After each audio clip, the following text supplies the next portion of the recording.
All right. Looks like I should be live here. Sorry about that. I was running a little late. I think I had it scheduled to play like 10 minutes ago, but I had to get some stuff set up. So I was trying to find another map I could use. I think I found a good one. The other one was just too chaotic. So we'll take a look at this.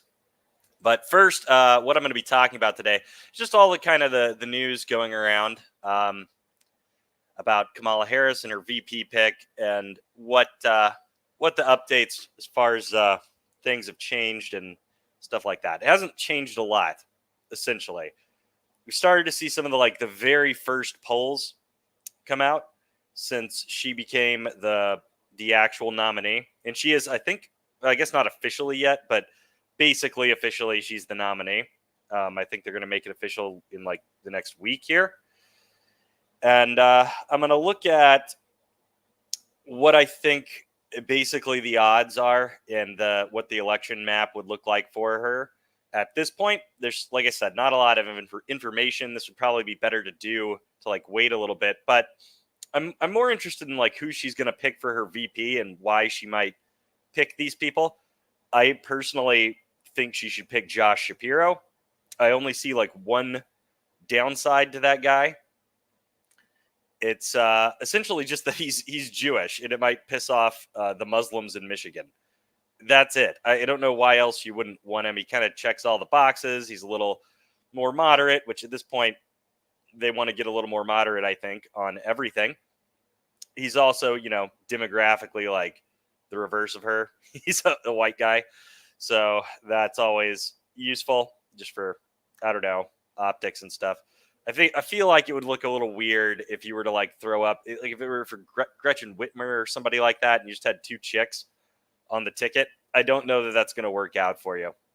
I know people are going to say this, none of this kind of stuff. Why does that matter? Who cares about that? I don't know. There are people that care. It would just look funny. It would look strange, look bizarre. Oh yeah, and here's another one, Buttigieg. His name's getting thrown around. I think that would be an awful idea. I don't think he has anything to contribute at all. Uh, he's the transportation secretary. I know people like him and he's popular and he's really smart. The guy's like a genius. But he just doesn't add anything. And then on top of that, you'd have to deal with the fact that he's gay. And you might think, well, why would that matter for Democrats or even like centrists and independents at this point? For the most part, wouldn't care. That the problem there would be with the black vote. It would make the black vote a lot harder to turn out in the same size numbers. And it's not that they'd lose it or anything, but it's right now they're behind. So they're playing with all these tiny little margins and they can't afford to piss off any section of their coalition. That's like the thing I said with Josh Shapiro being Jewish. I don't know that it would matter that much. I'll get to that later. I don't think it would. And I think for reasons I'll explain, I don't think it would matter as much. The reason I would go with Josh Shapiro is because he could flip Pennsylvania, and they have to get Pennsylvania. They just have to. Plus, the VP doesn't really typically flip states anyway. But if it's close, really close, like it is now in Pennsylvania, you only need a couple points. That decision alone might do it. He's really popular there. The other guy she was looking at was a senator from Arizona. I think that's an interesting choice. I can get into that. I'm going to go ahead and pop this map up here, and we can look at it. I think those are the three main names I've been hearing. I think it's Mark Kelly from Arizona. I heard Gretchen Whitmer, but I think that's not likely. That seems completely unlikely. And Pete Buttigieg, I don't think she would go for that either. I think it's probably going to be Josh Shapiro. And I've actually heard some reports, completely unsubstantiated, ridiculous, but there are, I saw like Twitter right-wing commentators who say things that are just nonsense all the time. But they were saying they have some source, God knows where they would get this source inside the Kamala Harris campaign, but they're saying she's already decided, which could be true, that she's already picked and she's just going to wait until the opportune time to like make a little media story. Right now, she's still riding the wave. There's no point. She's still riding the wave of getting the nomination.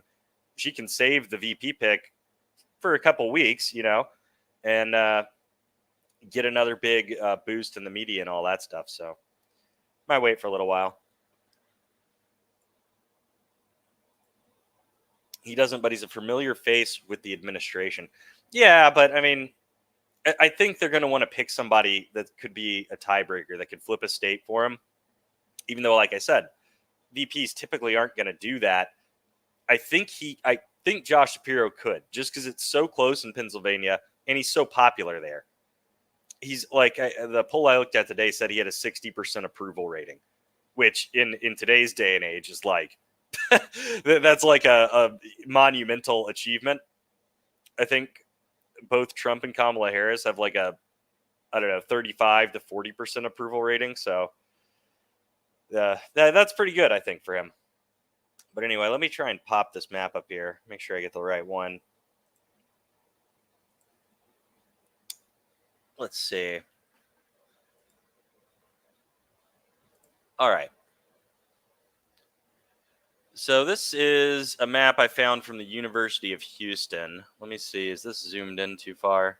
No. Okay, it's 100%. So I'll just have to jump back and forth to see the final numbers up there.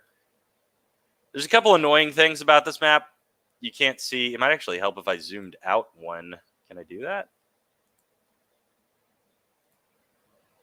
All right, that makes it a little more easy to see, I think. Oh, damn, it was coming through. That's just my window, I guess. Whenever I look over at the StreamYards, it looks fine. Huh. That's a little weird. I'm still getting used to this one.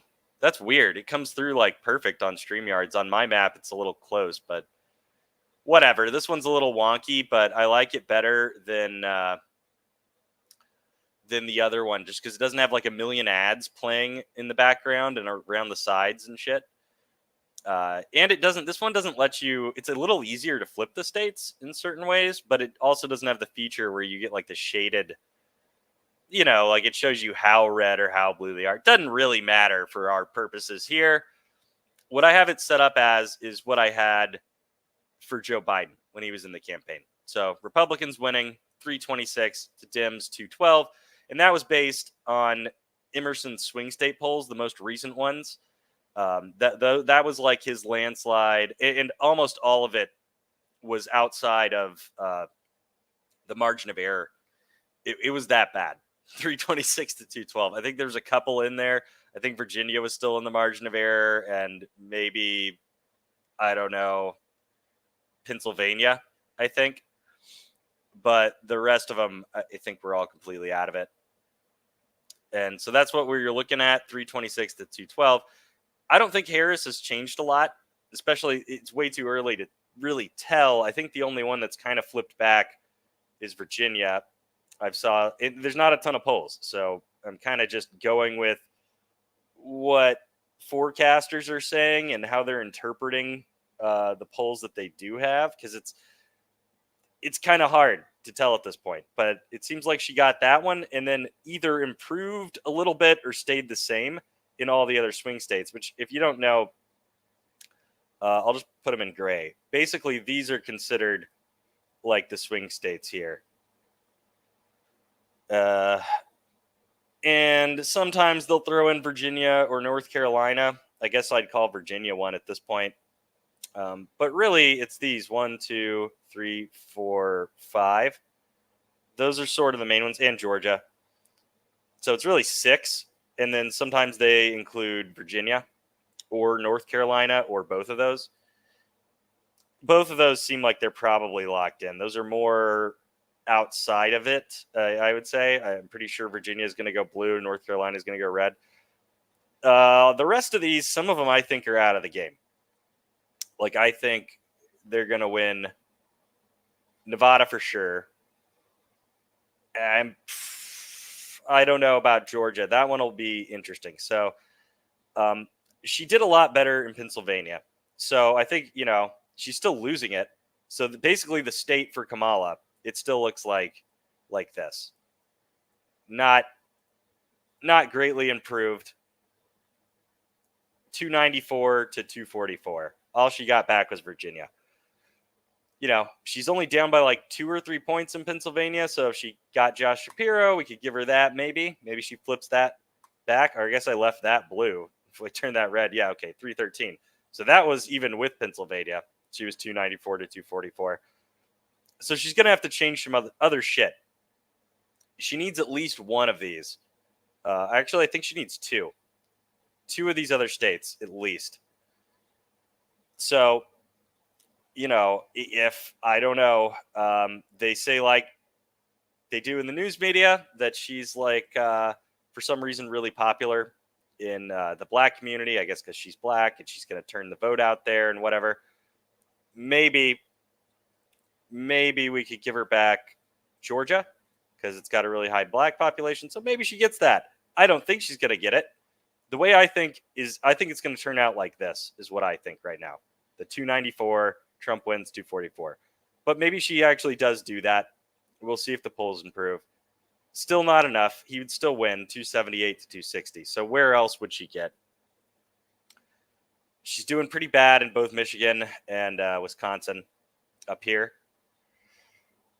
If she got either one of them, though, that would be enough to flip it. If she got anything else besides that, it'd be enough to flip it.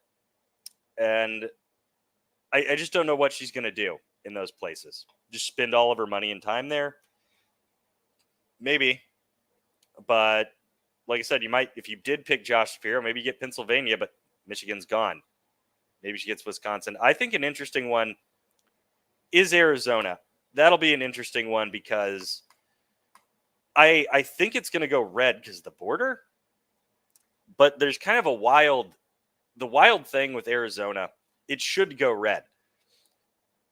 The problem is in like the next month in September, they're essentially, if nothing else changes, which I don't think it will, there's a law on the table in Arizona that's going to essentially just outlaw abortion, like totally outlaw it. It'll be completely illegal, including medical abortion, and it'll be punishable by, there's like a minimum sentence of 2 years for anyone that seeks to induce an abortion. So I don't know if they're going to do some finagling to prevent that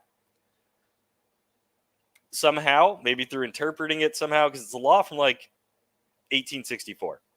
So I don't know. I don't know what they'll do. I didn't even think Arizona was a state then. So I don't know how the law goes back that far. I don't understand it. But if they pass that, that's going to be massively unpopular there. And maybe that'd be enough to flip it back. I think that's why she's looking at the Kelly guy, because otherwise I don't know why you'd even bother with Arizona. If you did flip it, she'd win by one by one electoral. It'd be 271 to 267. That'd be it. And so I think no matter what, it's going to be razor thin. If she won by that much, by one electoral college vote, all hell would break loose. People would be pissed if this happened. I could kind of see it. It's either going to be that or she's going to flip one of these other two somehow. And like she flipped Michigan, say, she'd win by a little more. Or if she flipped Wisconsin, she'd barely win again. Oh, that would be okay. You thought it was close with Arizona. Okay, with this one, she would win literally, like, she would have the bare minimum, 270. So there's a couple ways where she just barely scrapes it out. So it's technically possible, still pretty unlikely, because I just don't see it. This might be the most likely one, actually. Flips Wisconsin, and I don't know. It's just so hard. There's always one that's so hard to see, like Georgia. I just don't see her getting that one, even though she's probably closer in it. I don't know. There's reasons to think that it could be possible, though. That's my whole fucking point. That's my point. There was nothing like this with Joe Biden, where you were looking at it and you're like, maybe if I squint right, I can see him getting it. With her, there's ways you can kind of like squint and look at this map and come up with some logic as to why it might happen, where she just barely scrapes out 270 somehow. With Biden, That was not even there. So that's why I think the VP pick for her is massively important. And you can see why she's got to get Pennsylvania. Why I think she can't afford to lose that one. It's the biggest one out of all of those. And like you saw there, some of those combinations, she's literally only winning by she literally meets the exact threshold in some of those combos. Like she literally just gets 270. She can't afford to lose any of them, and she absolutely has to get that one. Because if she didn't have Pennsylvania, but she had two of the others, she would still lose. So it just wouldn't work. I don't see any way it would work without that one. That's why I think it's got to be him, because she can afford to lose Michigan, and she probably will. I mean, she's probably going to lose all of it. She's probably going to lose the election, but that's my logic. That's why I think she doesn't really have a choice to pick anyone other than him. And I think the only place where he might hurt her is in that state because of the Muslim population. And then you've got to think, well, would it be enough to where that's just kind of a trade-off where they don't care so much about that. They're just more of them will come back because it's not Biden on the ticket. It's hard to say. She skipped Netanyahu's speech. Yeah, she doesn't want to piss them off.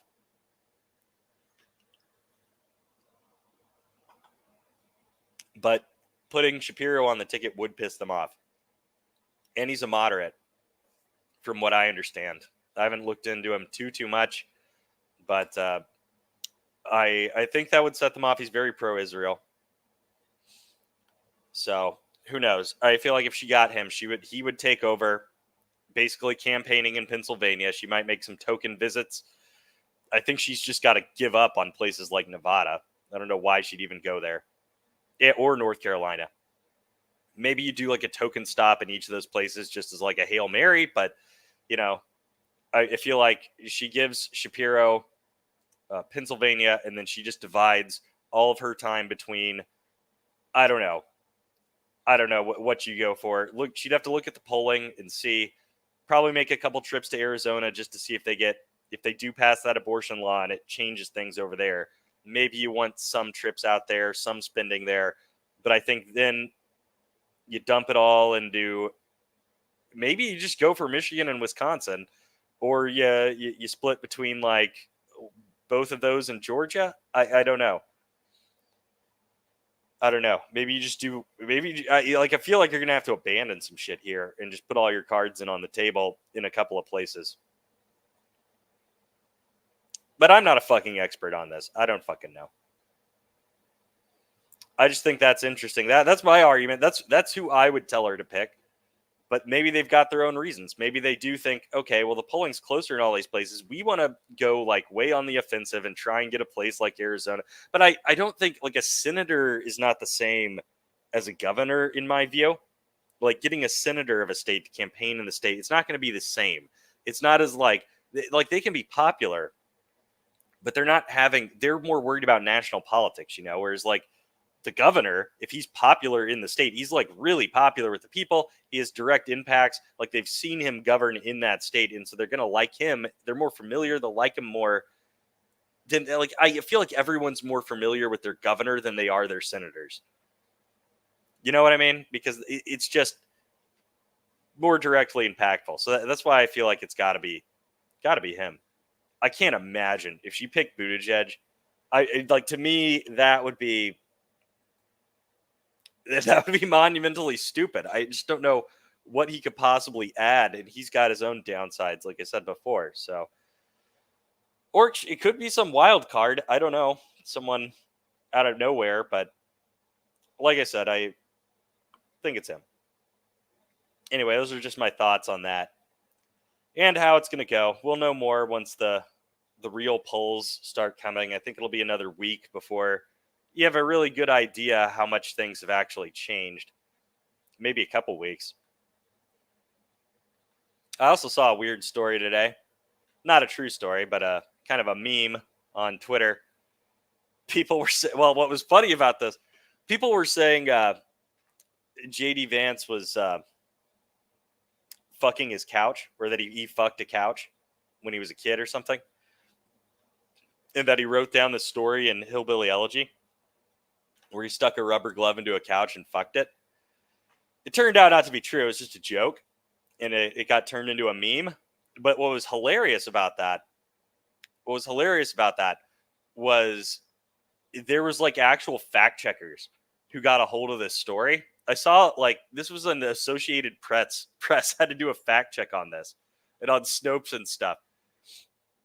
So there was some guy who showed up into work. This is like a professional, journalist, fact checker, and they got told, all right, Gary, I got one for you today. Today you got to go dig up a copy of Hillbilly Elegy and see if JD Vance ever fucked his own couch, and tell me if that's true or not, because there's people on Twitter saying he did it.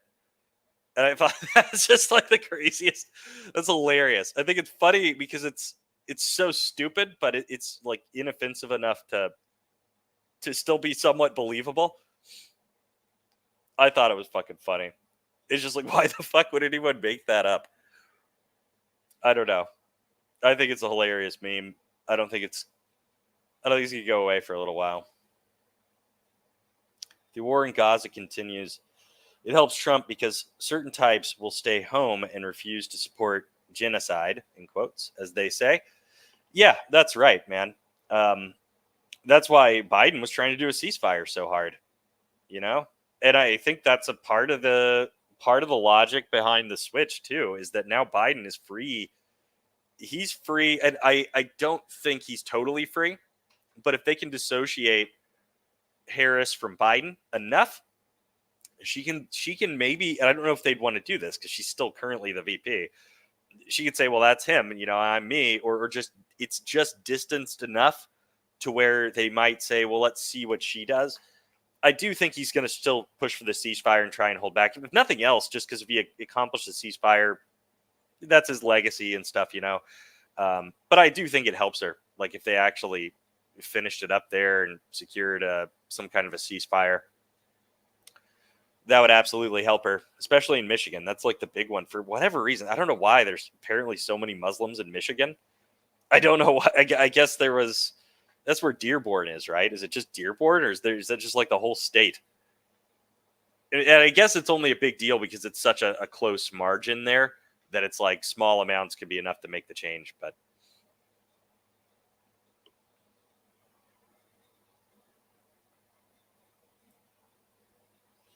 Ben Gvir supports Trump. Yeah, I'm not sure. As far as I'm aware, Dearborn is the center of the caliphate. Ann Arbor, Detroit, still strongly Democrat, so there's a split. Yeah, Dearborn's basically, I've heard it's essentially just like a Muslim town. It's really weird.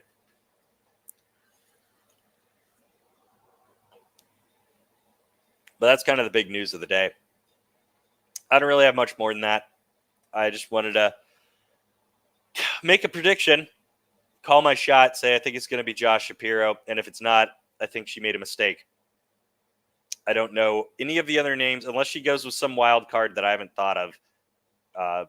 But of all the names being kicked around, he seems like the one. The only reason you might piss off the guys over in Dearborn. It's possible. And maybe it would piss off more than that. I don't know if it would be a problem with progressives. Just to, are progressives that anti-Semitic now to where just having a Jewish guy on the ticket would set them off? That would be a really sad state of affairs if that were true. Kind of crazy we're even having this conversation. But then again, we also talked about it like with Pete. That could piss off the black community. And it's not all of them. It doesn't have to be all of them. It just has to be just enough whenever you're talking about these small margins.